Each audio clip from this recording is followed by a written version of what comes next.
For most of us, the pictures we take in our day-to-day lives are with the camera built into our phone. While this makes sense as it's convenient and easy, it creates one very big problem that I think has a negative effect on us in terms of our well-being and creativity. According to recent data, the average person spends 4 hours and 37 minutes on their phone every day. That's the equivalent of over 1 day per week or 6 days per month. Across a year, that's approximately 70 days spent glued to our phones. That is crazy. And let's be honest, for us photographers, it is probably higher when it comes to screen time. But don't worry, I have one simple switch that will curb your phone usage and open up more creative opportunities for you as a photographer. Enter the digicam.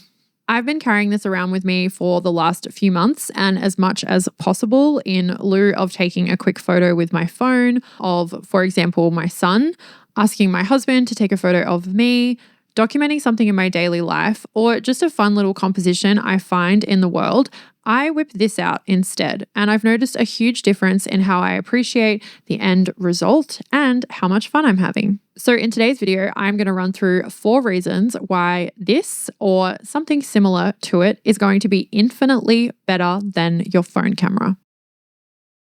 Something I love about using a compact digicam like this one is how much it reduces the amount of times I'm reaching for my phone, and therefore that reduces my phone usage. Even if I do take my phone out and take a photo of something, I am immediately sucked back in. I feel compelled to post that photo straight away on socials, and then I'll likely end up on my phone checking messages, emails, and just naturally my anxiety goes up because you see something that reminds you of an obligation you have, or you see a depressing news headline, and nothing kills your photographer's mindset like a spike in anxiety. This camera has been putting a barrier between me and my phone, and it's way more fun to use because I stay in the mindset of a photographer, which is always something I'm looking to preserve, and I'm sure that you are too. Even just the simple act of pushing down a shutter button, it's so interactive and rewarding. Hearing the sounds of the camera, firing the flash,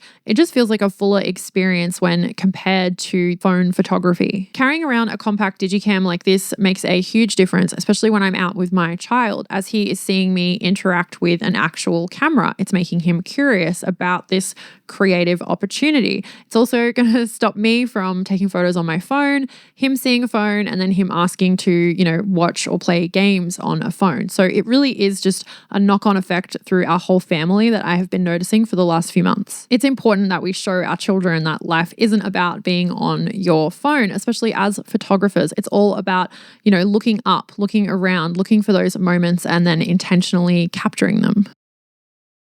Obviously, a compact camera like this Nikon Coolpix is going to be limited in its functions and capabilities when you compare it to a real camera with a much larger sensor, better lens and processing, but it still offers some fun and nostalgic creative opportunities. One feature that I really enjoy is using shutter drag, and this is something that all of my fellow millennials or anyone who likes anything from kind of the 90s and early 2000s will remember. Most of these cameras have an option you can set the flash to, which is called slow sync. I was flipping through some inlays on CDs from the 90s and noticed that this was very popular in band photography.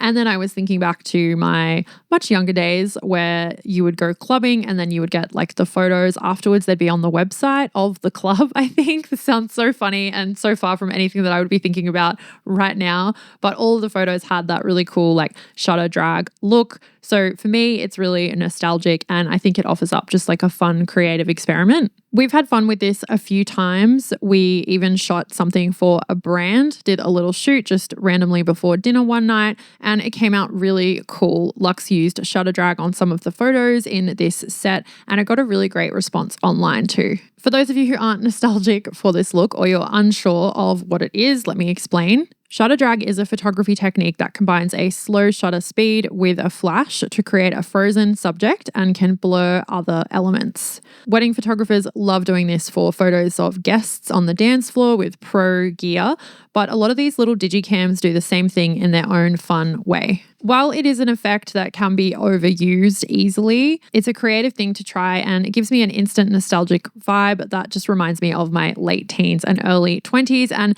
that isn't something that I am getting from my iPhone. For those of you who have been watching the channel for a while, you'll know that I am a big lover of film cameras, especially point and shoot film cameras, and that is because they have that built-in flash and they just create those very carefree, candid opportunities for photography.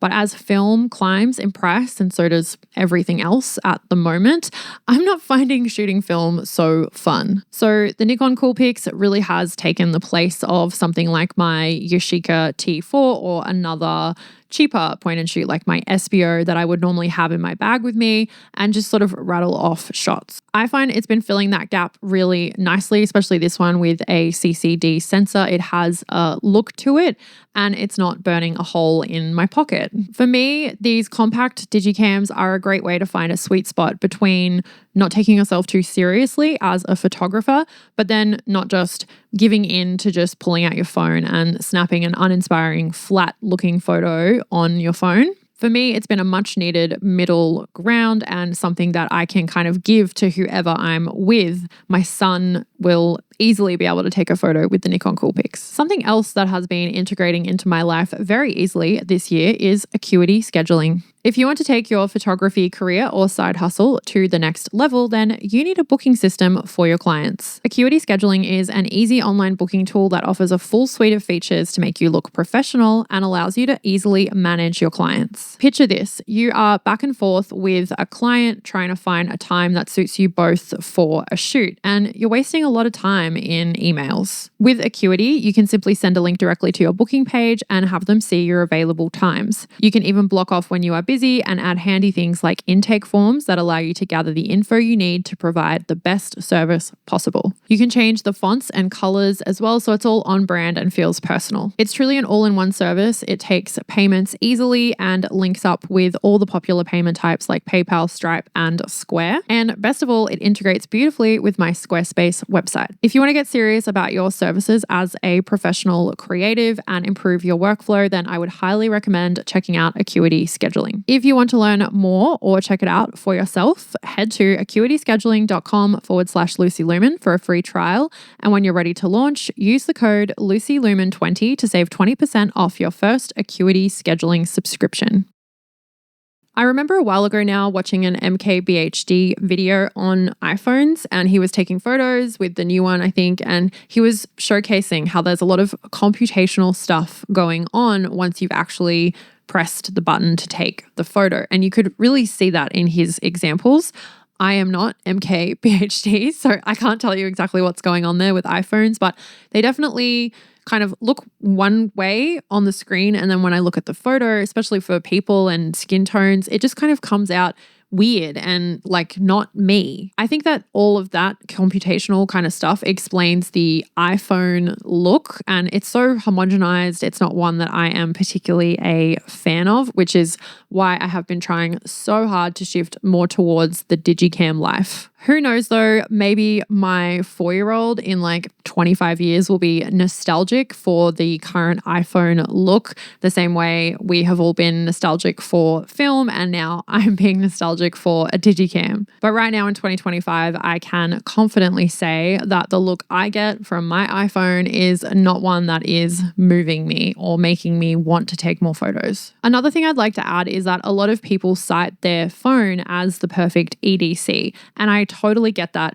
I am not here to say that you can't or shouldn't take photos with your phone, but think about this. It's those everyday moments that will one day be nostalgic, and I want them captured in a more meaningful way because looking over them, it tells a story and it doesn't feel throwaway. The imperfect but more soulful images you get with a digicam, in my opinion, have a much more authentic and natural look and feel to them. Sometimes straight out of camera, the shots I've been getting from this Coolpix look great, but I have been using a few presets in Lightroom that I use to add a bit of warmth and grain that can just really get an organic look that I'm loving.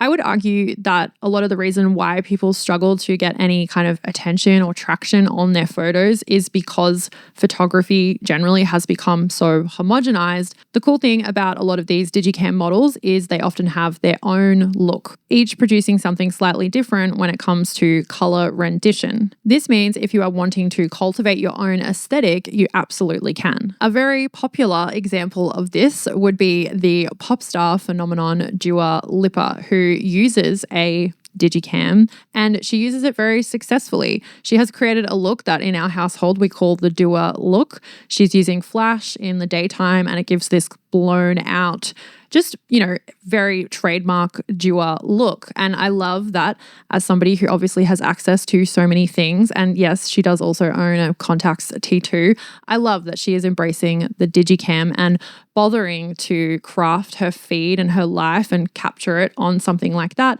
versus just on an iPhone. Love you, Dua. The direct flash look is very synonymous with these digicams and the time period that they were popular. So if you are someone who is flash curious or, you're a little bit scared, I know a lot of you comment and, ask me about flash and I have some videos on it. It can get quite complicated and it can be overwhelming, but I think a great gateway to flash is using a compact camera like this Coolpix or any other digicam and just having fun. The stakes are really low, it's built in, and you're just going to get this really fun, cool look. They are also the perfect thing to have on you when the light is either dull or you are indoors or, you just need that flash to make everything pop. And it's so easy to just have this literally in my pocket. So I am going to set a challenge for you. I really urge you to go a whole week without taking a photo on your phone and use something like a digicam. It doesn't have to be that. It can be whatever you want, but resist the urge to take those just little snaps with your phone and instead reach for a camera and then see if it has an impact on your screen time. I bet you it will, because it's not necessarily like the photo taking, it's the picking the phone up, taking the photo, and then what that leads to is you getting sucked back into your phone. There are hundreds of these kind of compact digicams. This Nikon Coolpix is just an example. It doesn't mean that you have to get this exact one. I actually have quite a few and they're all great. They all have their own kind of look. This one does have a CCD sensor. I like the colors and I've just gravitated towards it. It's very easy to use. It's easy to get the photos off as well. So I'll drop some more model names below in the description if you want to check them out. Dua Lipa's digicam goes for quite a bit on eBay, so maybe steer clear of that one. And even the price on this one, I was actually quite surprised by, but don't let that put you off. There are so many to choose from that will be super cheap and will just be a great thing to add to your rotation or your everyday carry.